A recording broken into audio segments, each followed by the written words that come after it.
More scary stories to tell in the dark. Scary Stories to Tell in the Dark comes out on Friday, so I figure we'll just keep on trucking along with these stories. Today's story, sounds. But yeah, more scary stories to tell in the dark. The house was near the beach. It was a big old place where nobody had lived for years. From time to time, somebody would force open a window or a door and spend the night there, but never long. 3 fishermen caught in a storm took shelter there one night. With some dry wood they found inside, they made a fire in the fireplace. They lay down on the floor and tried to get some sleep, but none of them slept that night. First they heard footsteps upstairs. It sounded like there were several people moving back and forth.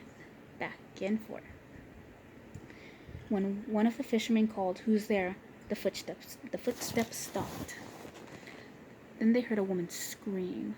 The scream turned into a groan and died away. Blood began to drip from the ceiling to the room where the fishermen huddled. A small red pool formed on the floor and soaked into the wood. A door upstairs crashed shut, and again the woman screamed. "Not me," she cried. It sounded as if she was running, her high heels tapping wildly down the hall. "I'll get you," a man shouted, and the floor shook as he chased her. Then silence.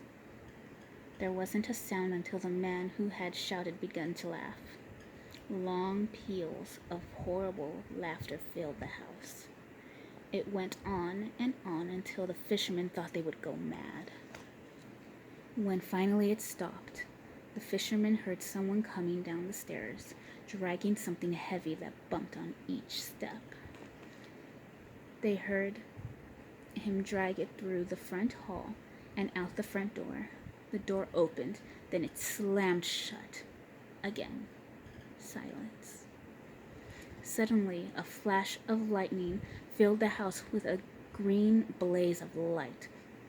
A ghastly face stared at the fishermen from the hallway. Then came a crash of thunder. Terrified, they ran out into the storm. The end.